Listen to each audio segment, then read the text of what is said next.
So again, one of the reasons why I wrote this book is every word in that book is mine. And I realized that especially... What do you mean by that? Because the amount of unnamed sources that have fed information to the British tabloids about me and my wife and my family... You have a source and it's you. True and not true. I am the source of that book. And the difference is that instead of hiding behind, unnamed sources, these are my words from my lips, from my mouth. And I understand, especially for British people, that it can be incredibly jarring to have my name to a lot of these stories. It is also quite bizarre because a lot of these stories in this book have actually been told already.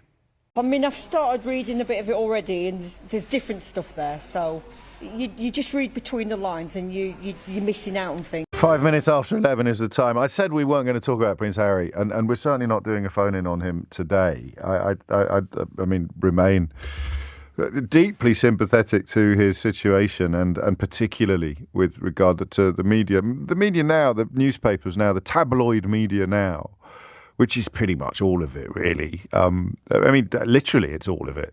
Only the Telegraph is technically a broadsheet. The Guardian is sort of somewhere in between, and I don't think anyone would include the Guardian in this description, but pretty much everybody else now desperately trying to defend themselves against the allegations that are, I mean, the evidence is there. It's there in black and white. We talked yesterday about the front pages from 2013 covering the revelation that a soldier had killed enemies when on tour in Afghanistan. And fast forward 10 years after he's had the audacity to stand up to the media establishment and indeed to marry a woman of colour, an independent woman of colour, and suddenly that is a cause for epic condemnation, including by so-called military experts who, people with a little bit more time on their hands than I have written books themselves which include so-called kill counts or detail exactly how many enemy combatants were killed in an exchange or an encounter that they describe in grisly detail. Literally, some of the names. I mean, I haven't double-checked the clips and the page shots, the screenshots that have been put on Twitter, so I won't name them personally, but you wouldn't be massively surprised to discover who they are. I'm going on the radio to slag him off, but I have also written a book which includes kill count. Yeah, fine. But the reason I mention it is because guess how much it sold on day one in America, Canada, and the UK. Day one, publication day. It sold 1.4 million copies in a day. That is phenomenal. That is the biggest selling first day total for any non-fiction book ever. Obviously, the charts did not exist when the Bible was first published, which I appreciate. Not everyone agrees that it's non-fiction, but good God, if you pardon the pun. That is absolutely breathtaking. I've done about 250,000 on my first book, and I think into six figures on the second, and those are big numbers in publishing. They are decent numbers. That's over years. That's weeks and months and years. He's done 1.4 million in a day. I've got to go home after this and start work on a book for which I had, until this moment, felt quite excited and have received a very generous advance. He got $20 million and he sold 1.4 million copies in a single day. Why do the rest of us even bother? Unbelievable. And congratulations. Honest, that is absolutely astonishing. 1.4 million. That's just a publishing story. Oh, and by the way, that's not an opinion. That's just counting. In a powerful and insightful commentary, radio host James O'Brien dissected the astonishing revelations contained within Prince Harry's highly anticipated memoir. O'Brien, known for his incisive analysis and unwavering commitment to truth, masterfully navigated the complexities of the royal family's internal dynamics, offering a nuanced perspective that challenged preconceived notions. With his trademark eloquence and empathy, O'Brien carefully examined the prince's candid account, shedding light on the profound emotional toll of navigating the public glare and the profound sense of isolation that permeated Harry's experiences. Acknowledging the book's potential to spark meaningful dialogues about mental health, privilege, and the pressures of fame, O'Brien's reaction resonated with listeners, underscoring the power of honest, thoughtful discourse in the face of sensationalism. James O'Brien's insightful reaction to Prince Harry's memoir. James O'Brien, a prominent British radio host and commentator, has offered a thoughtful and incisive reaction to Prince Harry's highly anticipated memoir, Spare.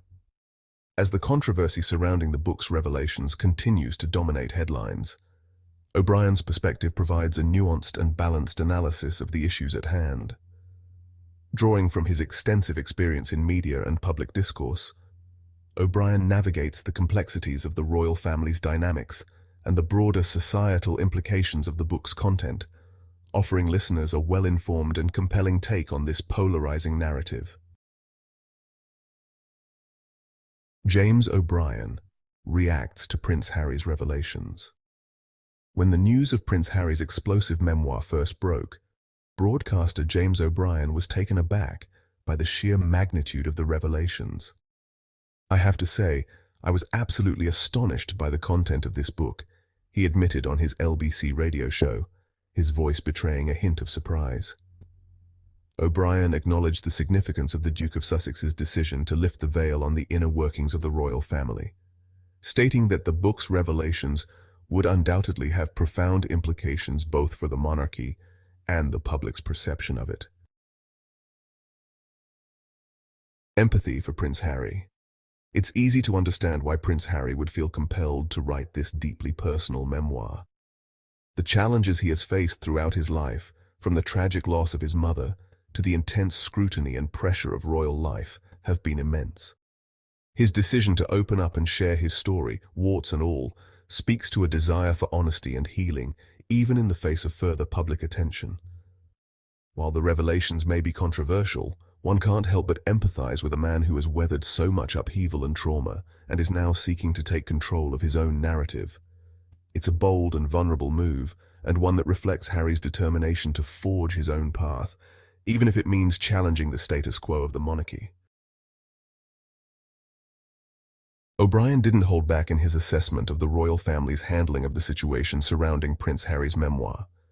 He questioned the institution's response, arguing that their attempt to downplay or ignore Harry's experiences was both tone-deaf and damaging. Rather than addressing the issues raised head-on, O'Brien felt the royals had fallen back on their familiar tactic of stony silence, hoping the controversy would simply fade away. However, he contended that this approach only served to further alienate the public and demonstrate a disturbing lack of empathy from an institution that should be responsive to the needs of its people. Mental health awareness has never been more crucial, and O'Brien's impassioned response to Prince Harry's book underscores this critical need. By applauding the prince's efforts to destigmatize these sensitive issues, O'Brien emphasizes the importance of open and honest discussions around mental health. Too often, such topics are shrouded in shame and silence, preventing those struggling from seeking the support they desperately need. However, as O'Brien rightly points out, breaking down these barriers through public figures like Prince Harry can have a transformative impact, inspiring others to confront their own mental health challenges without fear or judgment. This shift towards a more compassionate and understanding societal approach is precisely what will empower individuals to prioritize their well-being and, in turn, foster a healthier, more resilient community. Reflection on media coverage. O'Brien's analysis of the media's role in the ongoing saga was both insightful and critical. He acknowledged the public's natural curiosity about the royal family, but decried the sensationalism and speculation that had surrounded Prince Harry's bombshell book. Rather than delving into salacious details, O'Brien urged the media to take a step back and consider the broader implications of the memoir. He argued that the incessant coverage, fueled by clickbait headlines and unsubstantiated rumors, had done little to shed light on the complex issues at hand. Instead, it had served to further divide public opinion and distract from the deeper narratives that deserved examination. O'Brien's measured approach called for a more thoughtful, nuanced analysis that prioritized substance over spectacle. O'Brien's analysis of Prince Harry's memoir extends beyond the personal narrative, touching on the book's potential to reshape societal attitudes towards mental health and the royal family. As a prominent media figure, O'Brien recognizes the power of this work to inspire important conversations and promote greater understanding. By delving into the complex emotional journey recounted in the memoir, he suggests that the book could serve as a catalyst for a more compassionate and nuanced discourse around the challenges faced by those in the public eye. O'Brien's commentary underscores the book's ability to challenge preconceptions and foster a deeper empathy for the human experiences that often remain hidden behind the trappings of celebrity and privilege. The royal family would be wise to heed O'Brien's recommendations for a more compassionate and inclusive approach. Rather than reacting defensively or lashing out, he suggests they should strive to foster greater understanding and empathy. By adopting a more open and introspective stance, the royals could use this as an opportunity to reflect on their actions and make meaningful changes to how they engage with the public. O'Brien's advice underscores the importance of leading with humility, kindness, and a genuine desire to heal divides, rather than further entrenching positions or resorting to bitter recriminations. If the royal family can summon the courage to make these shifts, it may go a long way towards restoring public trust and mending fractured relationships. In his insightful commentary, James O'Brien eloquently captures the essence of Prince Harry's memoir, emphasizing the vital role of empathy and understanding in public discourse. O'Brien's perspective underscores the importance of moving beyond simplistic narratives and embracing the complexities of human experiences. By highlighting the need for nuanced discussions, he reminds us that true progress can only be achieved when we make the effort to truly listen to and comprehend one another's stories, even when they may challenge our preconceptions. O'Brien's analysis serves as a powerful call to action, urging us to approach public discourse with an open heart and a willingness to engage in meaningful dialogue rather than resorting to divisive rhetoric.